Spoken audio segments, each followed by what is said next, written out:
30 men stood around the auction yard that afternoon. Dust hung in the air so thick it turned the sunlight dull and yellow. Horses shifted in their reins. Leather creaked. Somewhere near the fence, a fly buzzed lazily against a post. Not one of those men would meet the woman's eyes. The auctioneer cleared his throat again, already tired of the moment. Female labor, able-bodied, previously placed with the Kessler Ranch, return due to incompatibility. A few men laughed under their breath. Someone near the rail muttered something crude that carried just far enough across the boards to sting. The woman didn't move. She stood on the platform like a fence post driven too deep to pull back out. Her dress had once been blue calico, though the sun had washed the flowers pale. Dust clung to the hem where the road had followed her into town. In her arms, she held a small leather notebook. Old leather, dark from years of handling. She pressed it against her ribs like it might disappear if she let go. I can work. Her voice wasn't loud. It didn't have to be. The words cut through the heat, clean and straight. I'll do it for nothing. No one spoke. Boots shifted against the dry boards. A saddle strap creaked somewhere behind the crowd. But no hand lifted. Not one. Jacob Stone stood near the back rail with the lead rope of a bay gelding looped around his hand. He had finished his business 10 minutes earlier. $11 for the horse. Cash counted from his vest pocket. He had been ready to leave. The road home waited 6 miles west of Hadley. 6 miles of sage and open sky. 6 miles of quiet he had grown used to. Quiet had a way of settling into a man after enough years. 3 years, in Jacob's case. 3 years since the house on his ranch had last sounded like more than boots crossing the floorboards. The auctioneer shifted his weight. Anyone willing to take her on? The question hung in the heat. No one answered. The woman lowered her eyes. For a moment, Jacob thought that was the end of it. She would step down. Someone would lead her away. The yard would forget her before the dust settled. But the wind moved, a dry Wyoming wind that rolled across the yard and lifted the corner of the notebook in her hands. Just enough. Just long enough for Jacob to see the first page. Rows of writing. Names. Dates. Numbers written in tight, careful lines. And one name at the top. Margaret Stone. Jacob felt something tighten inside his chest. Margaret had been dead 3 years, buried on a small rise above his pasture where the cottonwoods bent in the wind. He had carved her name into the headstone himself. The notebook snapped shut in the woman's hands as the wind died. She hugged it closer against her ribs, like she knew exactly what was written inside. Jacob didn't remember deciding to speak. Later, he would lie awake at night trying to find the moment his mind had turned. But there wasn't one. I've got a place needs work. The words left his mouth before he had time to weigh them. Heads turned across the yard. Men looked back at him through the dust. His voice stayed steady. Ranch west of town. She can come on out. The auctioneer wasted no time. The gavel struck the board once. Sold! Just like that. The moment passed. Men turned back toward the horses. Business moved on. Dust swallowed the silence that had hung there seconds before. The woman stepped down from the platform. Up close, Jacob could see the exhaustion in the set of her shoulders. Not weakness, something older than that. The look of someone who had been turned away too many times to expect anything different. She stopped beside his wagon. For a moment, neither of them spoke. The notebook stayed clutched against her chest. "I meant what I said," she told him quietly. "I'll work for nothing." Jacob shook his head once. "I heard you." He climbed onto the wagon seat. The gelding followed behind on the lead rope as the wheels creaked forward out of Hadley. The woman sat at the far edge of the bench beside him, back straight, hands wrapped around the notebook in her lap. Neither of them spoke during the ride. Sage stretched wide on both sides of the road. Wind moved through it like a slow gray tide. Jacob glanced once at the notebook resting in her hands. Whatever was written inside those pages, it had something to do with his wife. The road out of Hadley ran straight for nearly a mile before it disappeared into open country. The wagon wheels rolled slow through dust that had been packed by years of passing cattle. Wind moved through the sage in long gray waves. The woman beside him sat very still, both hands resting on the leather notebook in her lap.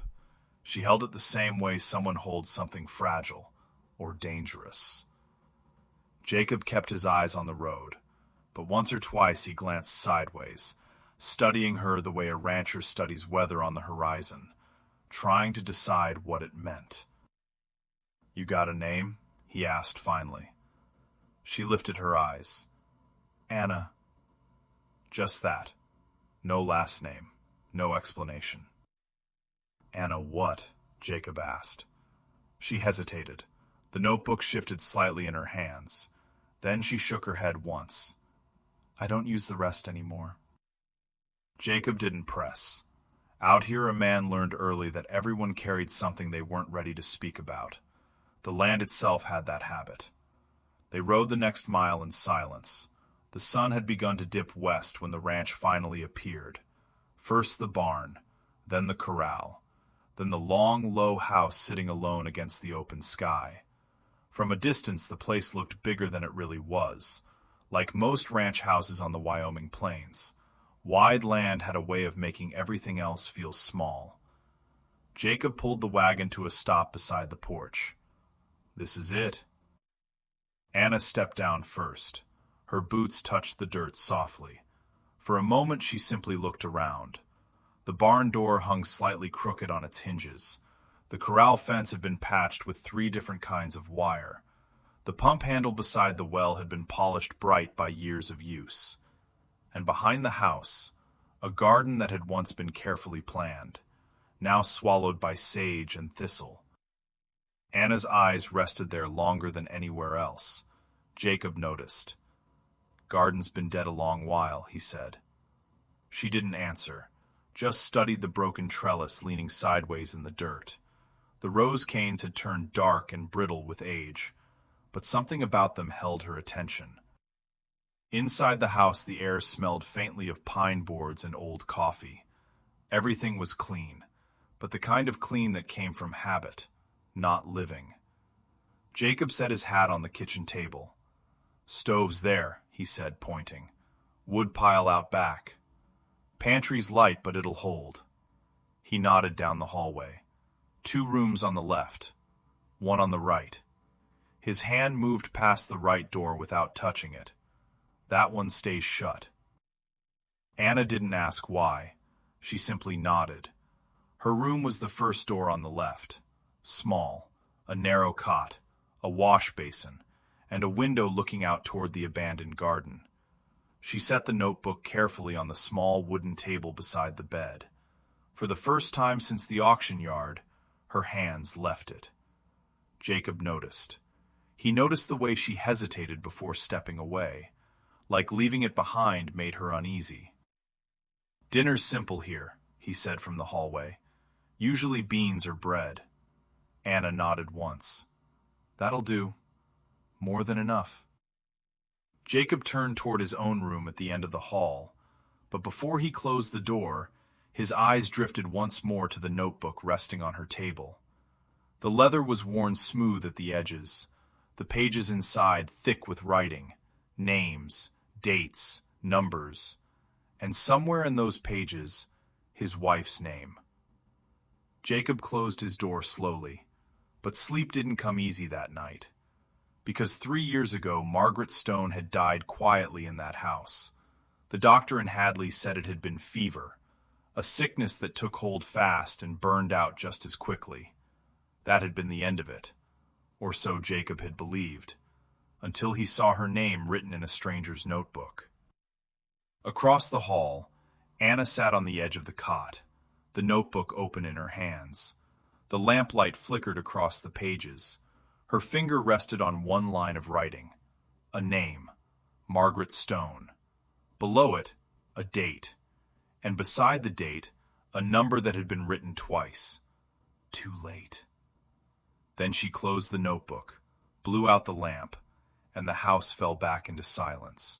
Morning came slowly over the Wyoming plains. A pale gray light crept across the sage and touched the windows of the ranch house. Wind brushed softly against the boards.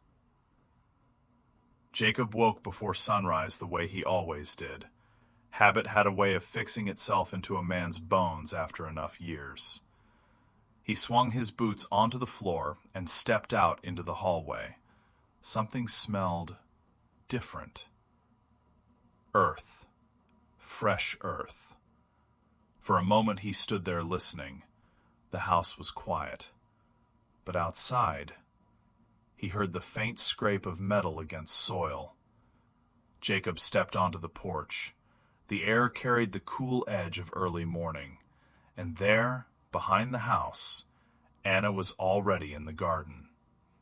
She knelt in the center bed with her sleeves rolled past her elbows. Dirt covered her hands up to the wrists. A pile of uprooted sagebrush had grown nearly waist-high beside her. 2 empty water buckets lay tipped over near the well, and beside her knee, a pair of old pruning shears. Jacob felt something tighten in his chest when he saw them. Margaret's shears. He had left them in the shed 3 years ago, never touched since. Anna trimmed another dead cane from the rose trellis. The blades cut clean. The sharp sound carried across the quiet yard. "That garden's been gone a long while," Jacob said. His voice startled her slightly, but she didn't stand right away. She studied the rose cane in her hand first. "Not all of it," she replied. "There's still life here." Jacob stepped closer. At first he didn't see anything unusual, just dry stems and old wood. Then the sunlight shifted, and there, at the base of one cane, a small green bud pushed through the bark. Jacob stared at it. 3 years. 3 years he had believed the garden was finished. "My wife planted those," he said. "Spring we got married." Anna didn't offer comfort.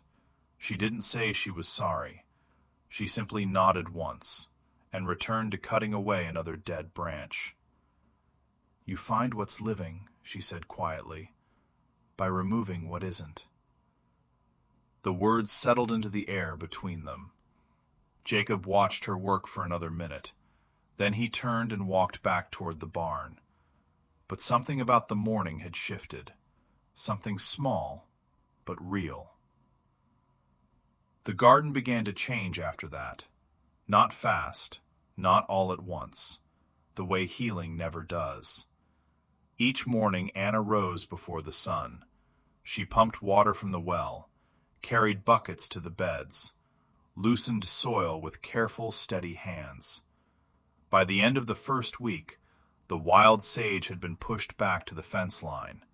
The broken flagstone path had started to appear again beneath the dirt, and the trellis stood upright where she had tied it with wire from the barn. Jacob watched most of it from a distance. He didn't offer help, but he didn't stop her either. Inside the house she moved with the same quiet precision. Coffee ready before he stepped in from the barn. Cornbread warming on the stove most evenings. The small sounds of cooking filled rooms that had been silent for years. But something else had begun to bother Jacob. The notebook. Anna never let it out of her sight. When she worked in the garden, it rested on the porch rail. When she rode into town, it sat in her saddlebag. When she slept, it stayed beside the bed. One afternoon, she left it on the kitchen table while carrying water from the well, just for a moment. Jacob stood in the doorway staring at it. The leather cover had been worn smooth by years of use.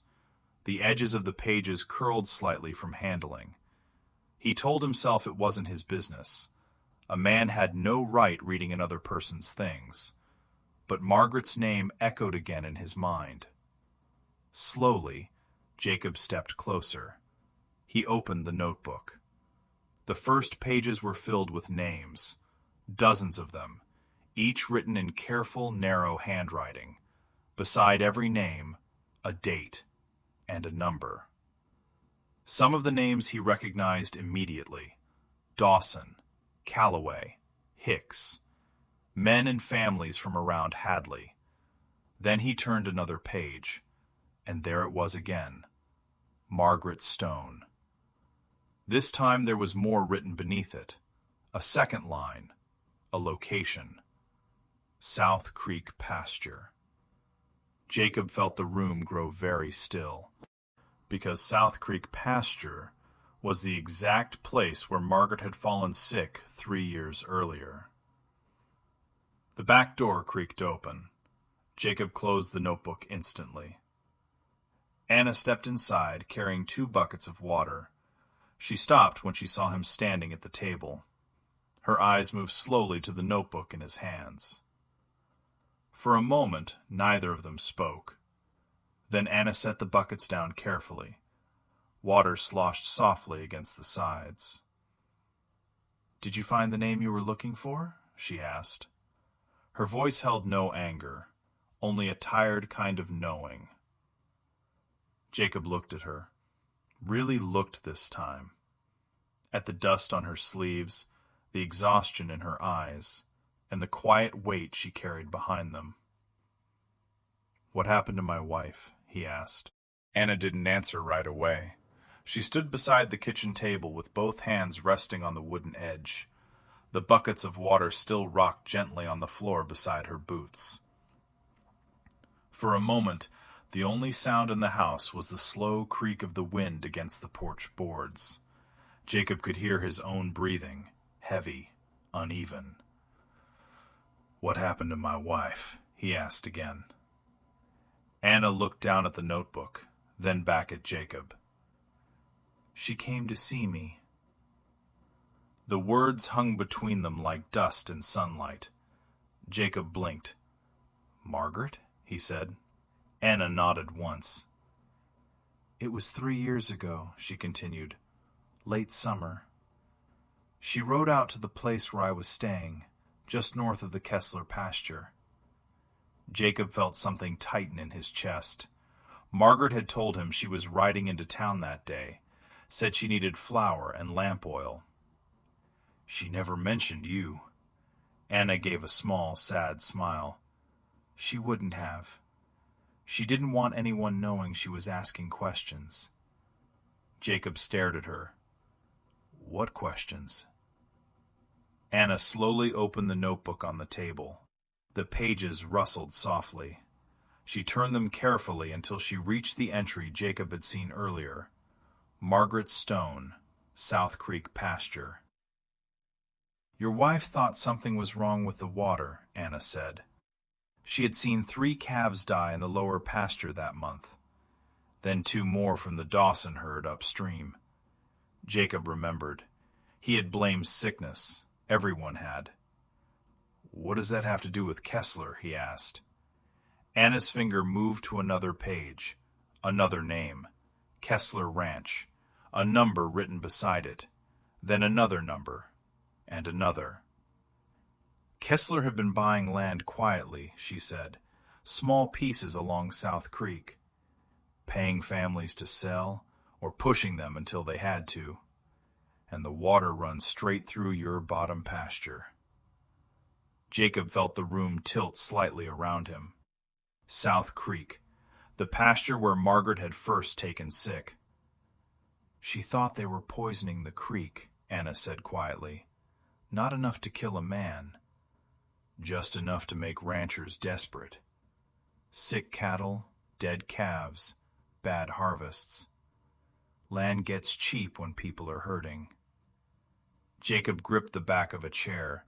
The wood creaked under his hand. You're saying Kessler poisoned my land, and Margaret figured it out. Anna didn't answer immediately. Instead, she turned one more page in the notebook. There, written in darker ink, was a final line. Margaret Stone, August 17th. Visit confirmed. She came to me because my grandmother taught me about water sickness, Anna said. Plants that can clean it. Signs to watch for. She wanted proof. Jacob's voice dropped. And did she get it? Anna closed the notebook slowly. No. She never came back. The words settled heavy in the room. Jacob stared past her toward the window, toward the distant stretch of land where South Creek ran through the pasture. The doctor had said fever. Everyone in town had nodded. It had been easier that way. But now, something old and buried began to shift in his mind, pieces he had never thought to question. Why did Kessler send you away? Jacob asked quietly. Anna looked at the notebook again. Her hands tightened slightly around it. Because I kept asking the same questions Margaret did, and one of their men saw this. She tapped the cover of the notebook. They thought sending me away would make the problem disappear. Jacob felt anger rise slowly in his chest. Not sudden, not loud, the kind that builds deep and steady like pressure under stone. You kept all this written down, he said. Anna nodded. Names, dates, water tests, payments Kessler made to certain families. And one more thing. Jacob looked at her. What? Anna met his eyes. Proof Margaret was right. The kitchen felt smaller after that, like the walls had moved closer while neither of them was looking. Jacob stood very still beside the table.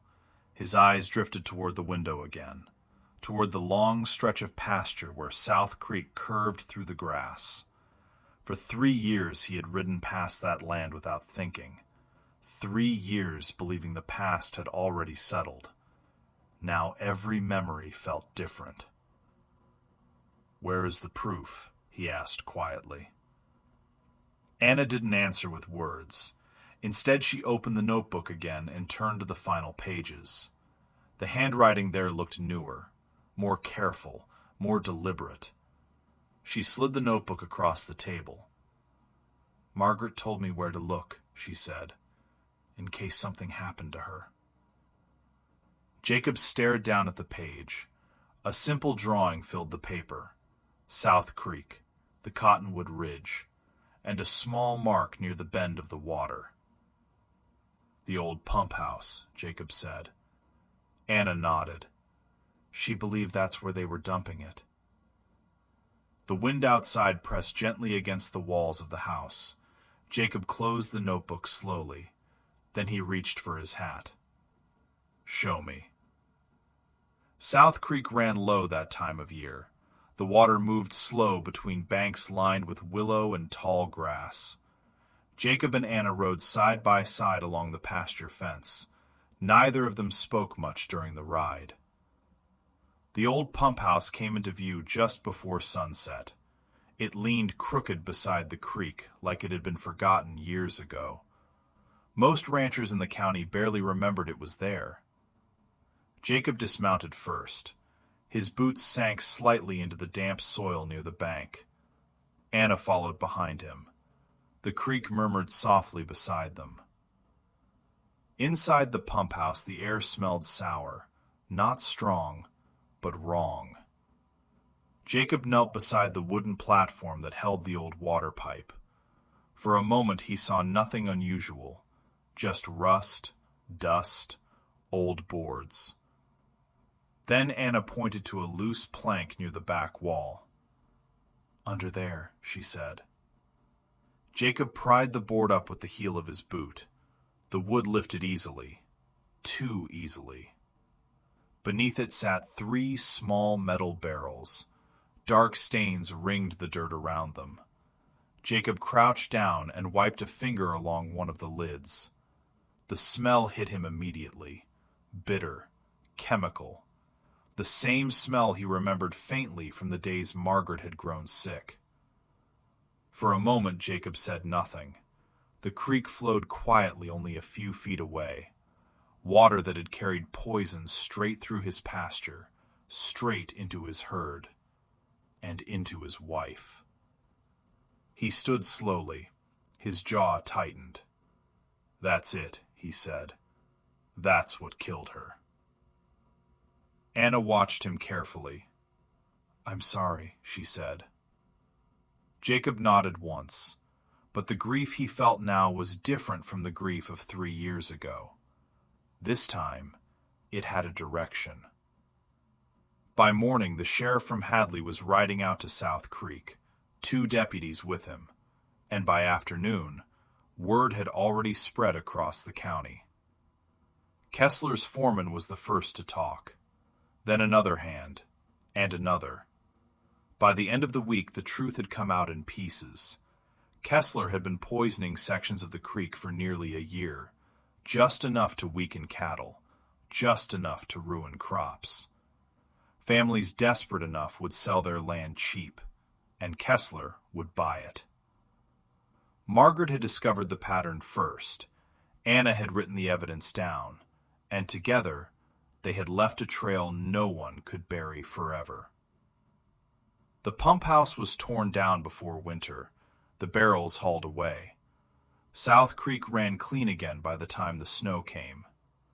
Months passed, slow ones, the kind that stretch wide across the Wyoming plains.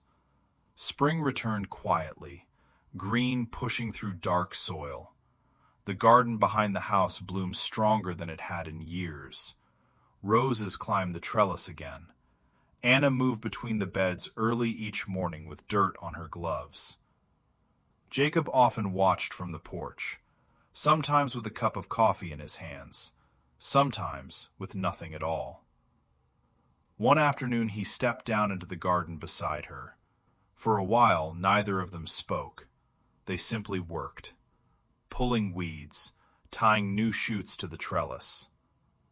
Finally Jacob wiped his hands against his jeans. He looked out over the land beyond the fence, then back at Anna. "You didn't just bring the truth back to this place," he said. "You brought it back to me, too." Anna studied the roses for a moment before answering. Then she looked up. The wind moved gently through the garden around them. "Your wife was a brave woman," she said. "She deserves someone who would finish what she started." Jacob nodded once. The land stretched wide and quiet around the ranch. South Creek glinted in the distance beneath the afternoon sun. For the first time in years, the place no longer felt haunted by what had been lost.